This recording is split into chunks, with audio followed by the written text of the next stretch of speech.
নমস্কার বন্ধুরা, মুন্নার রান্নাঘরে আপনাদের সকলকে স্বাগত জানাই। আজ আমি আলু পটল চিংড়ি মাছের তরকারি করে দেখাবো। তার জন্য আমার লাগছে অবশ্যই পটলটাকে আমি মাঝে চিড়ে 2 টুকরো করে 4 টুকরো করে কেটে নিয়েছি। আর দেব আলু, সেটাও আমি ছোট করে কেটে ধুয়ে রেখেছি। আর যেটা দেব সেটা হচ্ছে আমি একটা ছোট ক্যাপসিকাম কুচো করে দিয়েছি, এটা তরকারির টেস্টটাকে আরেকটু বাড়াবে। টমেটো লাগবে, চিংড়ি মাছ তো অবশ্যই লাগবে, অল্প করেই নিয়েছি আমার পরিমাণ মতো। এখানে আমি একটা বড় সাইজের পেঁয়াজকে বেটে রেখেছি, আর অল্প আদা রসুন কাঁচা লঙ্কা একসঙ্গে 2 চামচ মতো নিয়েছি, বেটে 2 চামচ নিয়েছি। আর যা লাগবে নুন, চিনি, গরম মশলা, তেল, হলুদ, লঙ্কার গুঁড়ো, ধনে গুঁড়ো, জিরে গুঁড়ো, এগুলো লাগবে। আর ফোড়নে লাগবে গোটা জিরে। এবারে আমি কিভাবে রান্নাটা করছি আপনারা দেখুন। আমি গ্যাসটাকে জ্বালিয়ে কড়াইটা আগের থেকেই শুকিয়ে নিয়েছি। এবারে আমি এর মধ্যে দেব সর্ষের তেল, ওভেনটা বাড়ানোই আছে। তারপরে একটুখানি হলুদ দিয়ে আমি যেটা করব সেটা আমি চিংড়ি মাছ কটাকে ভেজে নেব।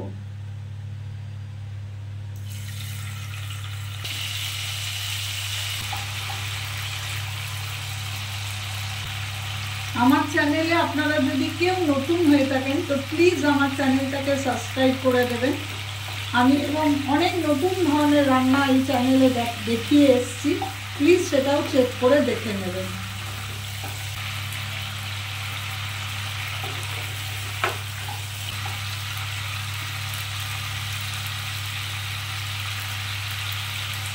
দেখুন বন্ধুরা, আমি 3 মিনিট 4 মিনিট ধরে চিংড়ি মাছটাকে ভেজে নিচ্ছি। আপনাদের মনে হতে পারে তেলটা অনেকটা বেশি, কিন্তু আমি এই তেলটাতেই পুরো রান্নাটা করবো বলে আমি একটু বেশি করে তেলটা প্রথমেই দিয়ে দিয়েছি, কারণ চিংড়ি মাছের গন্ধটা তাহলে তরকারিতে ভালো হবে। আর খুব বেশি আর ভাজবো না। এবারে আমি চিংড়ি মাছগুলোকে আস্তে আস্তে উঠিয়ে নেব। চিংড়ি মাছগুলোকে তুলে রেখে দিলাম। এবারে আমি এর মধ্যে ফোড়ন দেব গোটা জিরে অল্প করে দেবো, আঁচটা বাড়িয়েই দেবো। সঙ্গে 2খানা তেজপাতা আমি খালি ছিঁড়ে দিয়ে দিলাম। ফোড়নটা একটু হলে আমি এই তেলের মধ্যে আগে পটলগুলোকে দিয়ে দেবো।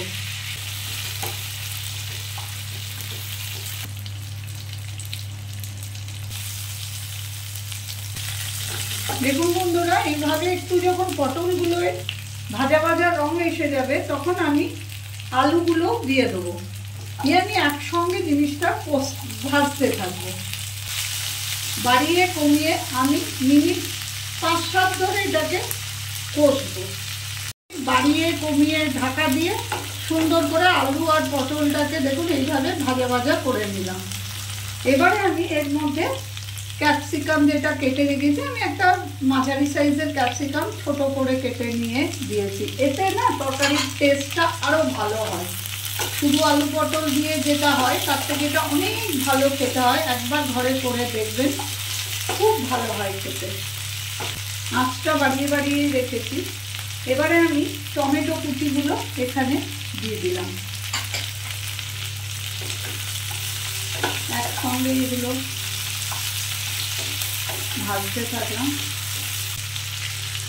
2-1 মিনিট এইভাবে নাড়াচাড়া করার পর আমি এর ভেতরে সমস্ত মশলাগুলো এবারে দিয়ে দেবো। গ্যাসের ওভেনের আঁচটা কমিয়ে দিলাম। এতে আমি পেঁয়াজ বাটাটা দিয়ে দিলাম।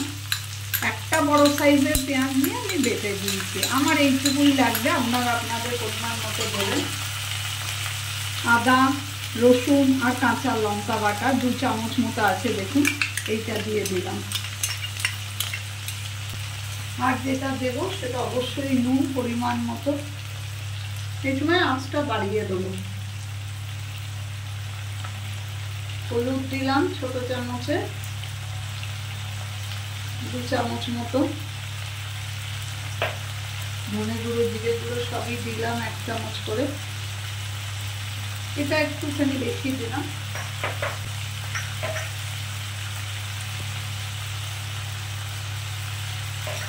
লঙ্কার গুঁড়ো দেবো 1 চামচ। আর যেটা দেবো অল্প চিনি দেবো, আপনারা না চাইলে দেবেন না। এবারে আমি এগুলোকে সবগুলো ভালো করে কষিয়ে নেব। টমেটোগুলোকে একটু গেলে গেলে দেবেন। ক্যাপসিকামটা দেওয়াতেই তরকারির টেস্টটা একদম চেঞ্জ হয়ে যায়, খুব ভালো লাগে খেতে। একবার ঘরে তৈরি করে দেখবেন, আশা করি আপনাদেরও ভালোই লাগবে। কমিয়ে বাড়িয়ে মিনিট 5 ধরে এটাকে কষবো, যেন পেঁয়াজ রসুন আদার যে কাঁচা গন্ধটা সেটা যতক্ষণ না যাচ্ছে আমি ততক্ষণ কষবো।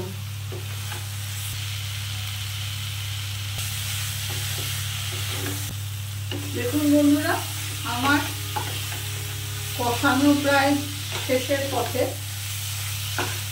আমি বাড়িয়ে কমিয়ে সুন্দর করে এভাবে কষে নেবেন, আপনারাও এভাবে কষে নেবেন। খুব সুন্দর একটা ভাজা মশলার সুন্দর গন্ধও আসবে।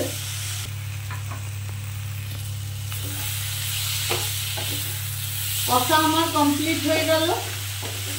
এবারে আমি এর মধ্যে জল দিয়ে দেবো। জল একটু বেশি দিতে হবে, কারণ আমার আলুটাও সিদ্ধ হবে।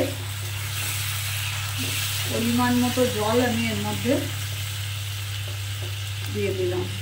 এবারে আলু পটলটা যখন ফুটে উঠবে ঝোলটা, তখন আমি একটু কমিয়ে দেবো এবং মিনিট 5-7 জন্য এটা ঢাকা দিয়ে রাখবো সেদ্ধ হওয়ার জন্য।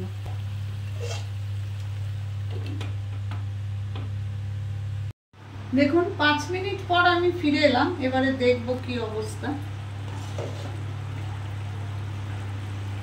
আলুটা একটু খালি দেখে নিতে হবে, বাকিগুলো তো নরম জিনিস, সেদ্ধ হয়ে যাবে।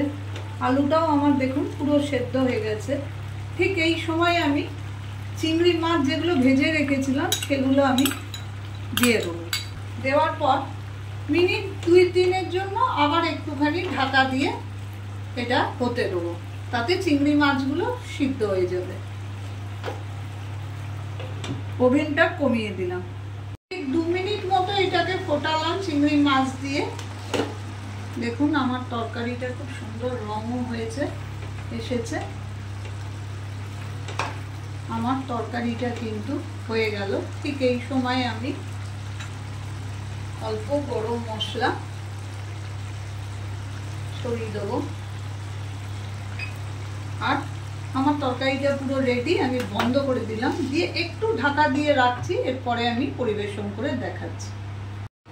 দেখুন বন্ধুরা, 2 মিনিট কড়াইয়ে ঢাকা দিয়ে রাখার পর আমি ফিরে এলাম। এবারে আমি এটা পরিবেশন করে দিচ্ছি। রেডি হয়ে গেল আমার আলু পটল চিংড়ি মাছের তরকারি। আপনারা ঘরে এই রেসিপিটা করে দেখবেন, খুব ভালো লাগে খেতে। ভাতের সঙ্গে তো ভালো লাগেই, পোলাও পরোটা রুটি সবার সঙ্গে এই তরকারিটা ভালো লাগে। যদি আমার রেসিপিটা ভালো লেগে থাকে তো প্লিজ লাইক করবেন, শেয়ার করবেন এবং সাবস্ক্রাইব করে নেবেন।